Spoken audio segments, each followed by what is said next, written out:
Assalamualaikum warahmatullahi wabarakatuh. Baik, langsung saja sama-sama kita belajar materi tentang sholat fardu untuk kelas 2 SD atau MI. Langsung saja, sholat fardu yaitu sholat wajib. Jadi ketika kita melaksanakan sholat fardu akan mendapatkan pahala, dan kalau kita tinggalkan akan mendapatkan dosa. Kemudian sholat fardu yang kita lakukan sendirian maka pahalanya hanya satu. Namun ketika kita lakukan dengan sholat berjamaah akan mendapatkan pahala sebanyak 27 derajat. Syaratnya yaitu minimal terdiri dari 2 orang, 1 imam dan 1 makmum, bukan yang seperti ini. Nah, itu makmumnya mainan, jadi tidak termasuk sholat berjamaah. Kemudian macam-macam sholat fardu. Macam-macam sholat fardu ini kita diwajibkan 1 hari 1 malam menjalankan sholat sebanyak 5 kali, yaitu subuh 2 rakaat, zuhur 4 rakaat, asar 4 rakaat, maghrib 3 rakaat, dan sholat isya sebanyak 4 rakaat. Nah, sholat subuh itu dilakukan saat terbitnya fajar. Kemudian sholat zuhur di siang hari, sholat asar sore hari, sholat maghrib yaitu ketika sudah terbenamnya matahari, dan sholat isya dilakukan di malam hari. Nah, kemudian lanjut ke pembahasan selanjutnya, yaitu syarat wajib sholat. Nah, syarat wajib sholat yang pertama yaitu dilakukan oleh orang yang beragama Islam. Jadi syarat wajib sholat yang pertama yaitu muslim atau muslimah. Yang kedua, balik. Balik itu artinya telah cukup umur. Bagi laki-laki biasanya di antara usia 7 tahun hingga 10 tahun, bagi perempuan di usia 9 tahun. Kemudian yang ketiga yaitu berakal. Berakal itu artinya mempunyai akal atau pikiran yang sehat, bukan orang gila atau orang yang sedang mabuk. Nah, itulah 3 syarat wajib sholat. Kemudian setelah itu ada yang namanya syarat sah sholat. Nah, syarat sah sholat yaitu yang pertama, suci dari hadas besar ataupun hadas kecil. Yang kedua, suci badan, pakaian, tempat dari najis-najis. Jadi ketika kita sholat harus pakaiannya bersih, suci, tempatnya juga bersih dan suci, badannya juga harus bersih dan suci. Yang ketiga yaitu menutup aurat, memakai pakaian atau yang lain, yang penting menutup aurat. Nah, auratnya laki-laki yaitu dari pusar sampai lutut, dan kalau perempuan yaitu seluruh tubuh kecuali muka dan juga telapak tangan. Kemudian selanjutnya syarat sah sholat yang keempat yaitu menghadap kiblat. Kiblat itu kita menghadap ke Ka'bah, Baitullah. Kemudian sholat dikerjakan pada waktunya. Jadi kita sholat harus tepat pada waktunya. Misalkan sholat subuh dilakukan mulai terbitnya fajar, jadi kita tidak boleh melaksanakan sholat subuh di sore hari. Kemudian dikerjakan sesuai tata cara sholat. Nah, jadi sholat itu ada tata caranya. Kemudian rukun sholat. Kita masuk ke pembahasan rukun sholat. Rukun sholat yang pertama yaitu niat.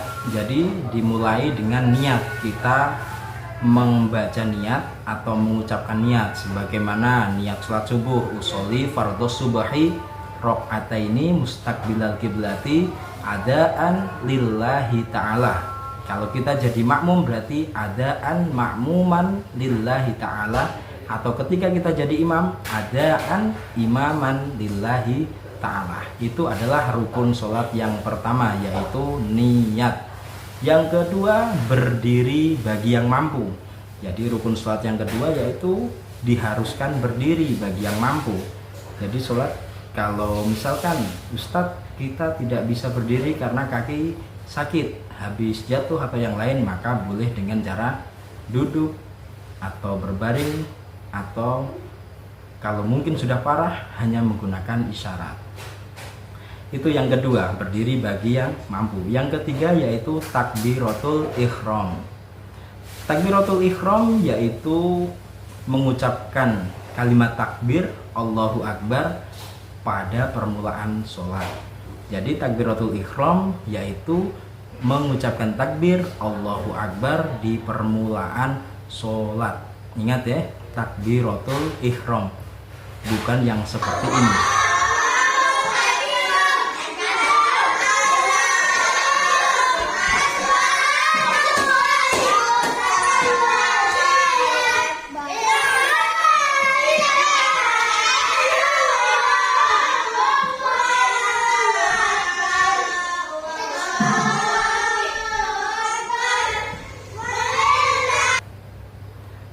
Kalau ini takbir keliling.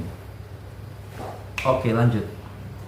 Nah, kemudian setelah takbiratul ihram kita membaca surat Al-Fatihah. Nah, jadi membaca surat Al-Fatihah ini termasuk rukun sholat. Nah, diingat-ingat ya, membaca surat Al-Fatihah yaitu rukun sholat. Nah, selanjutnya setelah membaca surat Al-Fatihah yaitu ruku. Ruku yaitu dengan posisi membungkukkan badan sambil melihat ke tempat sujud. Itu adalah ruku.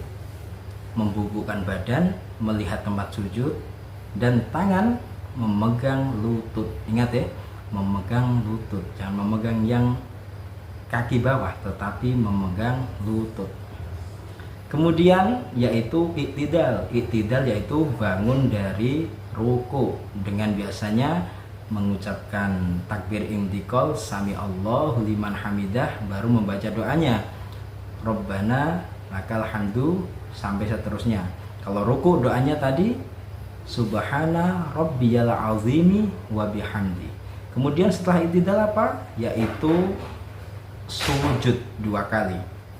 Nah, sujud ini adalah itu di tanah dengan posisi seperti ini dan membaca doa subhana rabbiyal a'la wa bihamdi. Nah, kemudian bangun duduk di antara 2 sujud dengan membaca doa rabbighfirli warhamni dan seterusnya. Kemudian tasyahud akhir itu kalau di sholat subuh. Kalau di sholat yang lebih dari 2 rakaat ada yang namanya tasyahud awal. Tapi kalau sholat subuh yang hanya 2 rakaat langsung tasyahud akhir. Nah, kemudian pada tasyahud atau kita di tasyahud akhir itu kita diharuskan membaca sholawat atas Nabi Muhammad Sallallahu Alaihi Wasallam. Nah, dan setelah itu yaitu rukun sholat mengucapkan salam, assalamualaikum warahmatullah. Dan yang terakhir yaitu rukun-rukun itu harus dilaksanakan dengan urut atau tertib. Dan jangan sampai lupa, menjalankan sholat ini ada yang namanya tumak ninah. Tumak ninah itu tenang, santai, tidak terburu-buru ketika ruku, iktidal, sujud. Jadi sholat tidak boleh dilakukan dengan tergesa-gesa. Jangan terlalu cepat seperti ini. Nah, jadi sholat harus tenang, yang namanya tumak ninah. Lanjut. Kemudian hal-hal yang membatalkan sholat. Jadi apa saja yang membatalkan sholat? Yang pertama yaitu meninggalkan salah satu rukun sholat. Tadi yang sudah saya sebutkan, ada niat, takbiratul ihram, membaca surat Fatihah, ruku dengan tumak ninah, i'tidal dengan tumak ninah, sujud dengan tumak ninah, duduk di antara dua sujud dengan tumak ninah, sujud lagi tumak ninah, tasyahud dengan tumak ninah, salam dan tertib. Itu kalau ditinggalkan salah satu saja itu akan membatalkan sholat. Yang kedua yaitu tidak memenuhi salah satu dari syarat sholat. Tadi di depan sudah saya sampaikan bahwa syarat wajib sholat ada 3: muslim, balik, dan berakal. Kemudian ada syarat sahnya sholat, yaitu suci dari hadas kecil maupun hadas besar, suci badan, pakaian, dan juga tempat dari najis, dan menutup aurat, menghadap kiblat, sholat dikerjakan pada waktu yang tepat dan sesuai tata cara sholat. Kemudian yang ketiga, hal yang membatalkan sholat, berbicara dengan sengaja. Jadi kalau kita sholat tidak boleh berbicara dengan sengaja seperti ini. Nah, ini adalah contoh sholat yang melakukan perbuatan yang membatalkan sholat dengan berbicara. Kemudian ada juga yang keempat, banyak bergerak dengan sengaja. Kalau kita menjalankan sholat itu harus sesuai dengan sholat yang mengikuti sunnah Nabi Muhammad atau sholat yang dicontohkan oleh Nabi Muhammad. Jangan membuat gerakan-gerakan yang ada di luar menjalankan sholat. Seperti contoh begini. Nah, ini sholat dengan salto ke depan, ini juga membatalkan sholat. Kemudian yang membatalkan sholat yaitu yang kelima, makan atau minum. Jadi ketika kita sholat kita dilarang sambil makan atau minum, karena itu termasuk hal yang membatalkan sholat. Seperti ini.